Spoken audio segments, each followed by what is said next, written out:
Supreme court ਦੇ ਵੱਲੋਂ Shambhu border ਖੋਲ੍ਹਣ ਨੂੰ ਲੈ ਕੇ ਕਿਸਾਨਾਂ ਦੇ ਨਾਲ ਗੱਲਬਾਤ ਕਰਨ ਦੇ ਦਿੱਤੇ ਆਦੇਸ਼ਾਂ ਤੋਂ ਬਾਅਦ ਕਿਸਾਨ ਨੇਤਾ ਰਾਕੇਸ਼ ਟਿਕੈਤ ਅਤੇ ਗੁਰਨਾਮ ਚੜੂਨੀ ਨੇ ਪ੍ਰੈਸ ਕਾਨਫਰੰਸ ਕਰਦਿਆਂ ਕੇਂਦਰ ਸਰਕਾਰ ਤੇ ਜੰਮ ਕੇ ਨਿਸ਼ਾਨੇ ਸਾਧੇ ਨੇ।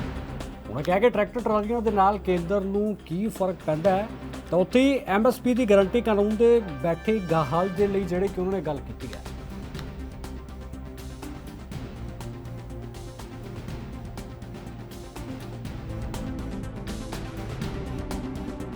से तो इलेक्शन में फर्क क्या पड़ेगा, लेकिन सरकार ये डरती है कि भी पिछले वाली हो जाए, फिर ये दिल्ली को घेर के बैठ जाएं, उस चीज़ से डरती है। लेकिन सवाल ये है कि अगर डरती है तो फिर बात मान ले। देखिए होता क्या है, अगर हमारी मांग गलत है तो मेज पे बैठ के बता दें कि ये आपकी गलत है, ये ठीक नहीं है, और अगर हमारी ठीक है तो फिर वो मान लें, और या ठीक भी है और मान नहीं सकते तो फिर कारण बता दें कि ये कारण है, हम इसलिए आपकी बात मान नहीं सकते, हम तर्क देंगे कि ये इसका हल है। वहाँ तक तो आती नहीं सरकार। अब देखिए, अब मैं मुख्य तौर पे एमएसपी का मुद्दा है, ठीक है।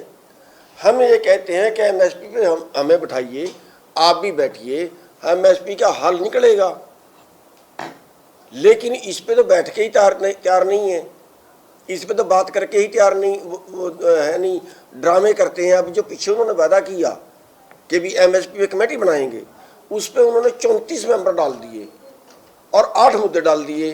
हम तो एमएसपी की बात कर रहे थे, 8 मुद्दे क्यों डाल दिए, उसमें 34 आदमी क्यों डाल दिए, और उसमें वो आदमी डाल दिए जो सरकार के पक्ष के थे, जो पहले से कह रहे थे WTO में शामिल होना चाहिए कि भारत को, जिसने देश का बेड़ा गर्क कर दिया। अब इसका मतलब ये है कि वो वही पॉलिसी लाना चाह रहे हैं ना जो हम WTO का विरोध कर रहे थे, ठीक है। तो सरकार जो है वो बैठ के बात नहीं करती, जो मेजर बात है एमएसपी का सवाल है।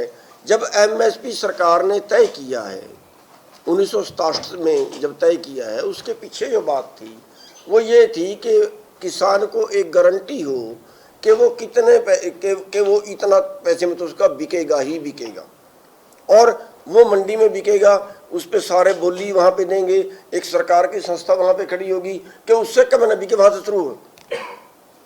वो व्यवस्था तो लागू ही नहीं की। तो न्यूनतम का मतलब है कि इससे कम नहीं बिकेगा, और वो सरकार तय करती है। अगर उस पर खरीद नहीं तो उसका मतलब क्या, फिर तय क्यों करते हैं। जो 23 फसलें जरूरी थी, जो भारत में पूरी पैदा होनी चाहिए, हर नागरिक के लिए जरूरी है, केवल उन्हीं पे तो तय किया था। बाकी तो कई 100 फसलें हैं, सब पे तय थोड़ी किया था एमएसपी। हरियाणा ने तो कर दिया है सब पे एमएसपी, तो नहीं, हरियाणा में भी विधानसभा में पास नहीं किया। हमने ये कहा था कि विधानसभा में पास है जी, सीएम ने अनाउंसमेंट जो की है, नहीं अनाउंसमेंट और चीज है, कैबिनेट में पास हो गया, और कैबिनेट में पास होना और चीज़ है। कैबिनेट तो उनकी अपनी, विधानसभा में पास कहाँ हुआ। हमने कहा था विधानसभा में पास कर दो इसको, फिर हरियाणा में कानून बन जाएगा वो। और दूसरी बात ये है कि वो बहाना लेते हैं भाई एमएसपी का तो मतलब है कि न्यूनतम हम तय कर रहे हैं, फसल बिजाई से पहले कर रहे हैं। फसल बिजाई से पहले का मतलब ये है कि हम ये भाव दे रहे हैं, आप बीजिए। हमने बिजली पैदा कर ली और फिर उन्होंने उससे इनकार कर दिया। जब बिजाई से पहले तय किया फिर इनकार कर ले, क्या मतलब हुआ जी। फिर और ये तो भाई कितने खरीद करती उन्होंने, चलो आप उन्होंने डिक्लेयर कर दिया 1 कुंटल खरीद कर योग किस चीज की बताओ, ये तो वोट के बदले तय करा है कि हमारी सरकार आ जाएगी हम करेंगे।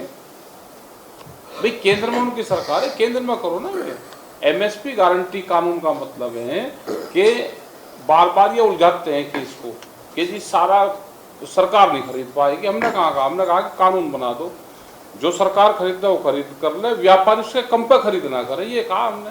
भाई बिहार का किसान मर गया, वहाँ से सस्ते में खरीदते हैं, पूर्वांचल से उत्तर प्रदेश में सस्ते से खरीदते हैं, और हरियाणा और पंजाब में जाकर बेचते हैं। यहाँ के किसान को भी मारते हैं, एमएसपी पे बेचता है व्यापारी, किसान की बिकती है एमएसपी पे 40%, यहाँ के किसान की भी जिसकी पहले 100% बिकती थी। सब बिहार का और वहाँ का माल आता है, यहाँ पे पूरा धान में यूपी हमने यही बिकती है उनकी। ये भारत सरकार इस मूवमेंट को चलवा रही है। अभी चलवाएगी, इसको इलेक्शन के बाद तक चलवाएगी।